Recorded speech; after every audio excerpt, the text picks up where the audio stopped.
जय श्री कृष्ण। त्वमेव माता च पिता त्वमेव त्वमेव बन्धुश्च सखा त्वमेव त्वमेव विद्या द्रविणं त्वमेव त्वमेव सर्वं मम देवदेव।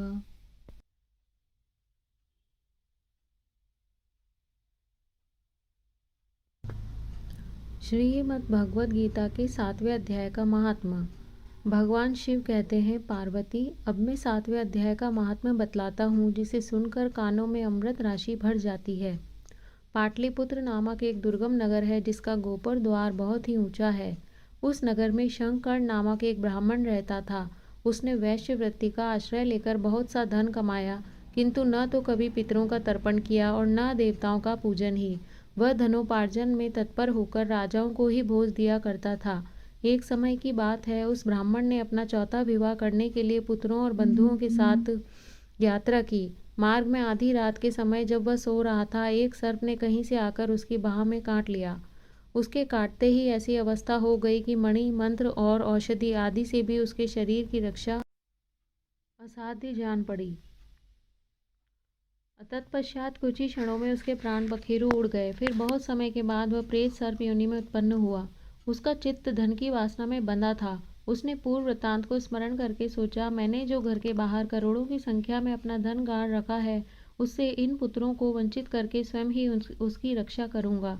एक दिन सांप की योनि से पीड़ित होकर पिता ने स्वप्न में अपने पुत्रों के समक्ष आकर अपना मनोभाव बताया। तब उसके निरंकुश पुत्रों ने सवेरे उठकर बड़े विस्मय के साथ एक दूसरे से स्वप्न की बातें कहीं। उनमें से मझला पुत्र कुदाल हाथ में लिए घर से निकला और जहां उसके पिता सर्प योनि धारण करके रहते थे, उस स्थान पर गया।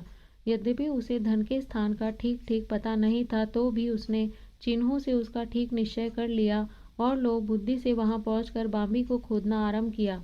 तब उस बांबी से बड़ा भयानक सर्प प्रकट हुआ और बोला, ओ मूढ़, तू कौन है, किस लिए आया है, क्यों बिल खोद रहा है, अथवा किसने तुझे भेजा है, ये सारी बातें मेरे सामने बता।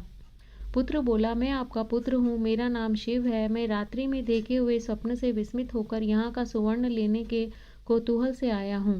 पुत्र की यह वाणी सुनकर वह सांप हंसता हुआ उच्च स्वर से इस प्रकार स्पष्ट वचन बोला, यदि तू मेरा पुत्र है तो मुझे शीघ्र ही बंधन से मुक्त कर। मैं पूर्व जन्म के गाड़े हुए धन के ही लिए सर्प योनि में उत्पन्न हुआ हूँ। पुत्र ने पूछा, पिताजी, आपकी मुक्ति कैसे होगी? इसका उपाय मुझे बताइए, क्योंकि मैं इस रात में सब लोगों को छोड़कर आपके पास आया हूँ।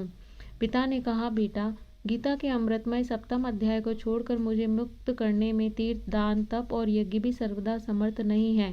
केवल गीता का 7वां अध्याय ही मेरे प्राणियों के जरा, मृत्यु आदि दुख को दूर करने वाला है। पुत्र, मेरे श्राद्ध के दिन 7वें अध्याय का पाठ करने वाले ब्राह्मण को श्रद्धा पूर्वक भोजन कराओ, इससे निसंदेह मेरी मुक्ति हो जाएगी। वत्स, अपनी शक्ति के अनुसार पूर्ण श्रद्धा के साथ वेद विद्या में प्रवीण अन्य ब्राह्मणों को भी भोजन कराना। सर्प योनि में पड़े हुए पिता के ये वचन सुनकर सभी पुत्रों ने उसकी आज्ञा के अनुसार तथा उससे भी अधिक किया। तब शंकर ने अपने सर्प शरीर को त्याग कर दिव्य देह धारण किया और सारा धन पुत्रों के अधीन कर दिया। पिता ने करोड़ों की संख्या में जो धन बांट कर दिया था, उससे वे सदाचारी पुत्र बहुत प्रसन्न हुए। उनकी बुद्धि धर्म में लगी हुई थी, इसीलिए उन्होंने बावली, कुआं, पोखरा, यज्ञ तथा देव मंदिर के लिए उस धन का उपयोग किया और अन्नशाला भी बनवाई। तत्पश्चात 7वें अध्याय का सदा जप करते हुए उन्होंने मोक्ष प्राप्त किया। पार्वती, यह तुम्हें 7वें अध्याय का महात्मा बताया गया है, जिसके श्रवण मात्र से मानव सब पातकों से मुक्त हो जाता है। जय श्री कृष्ण।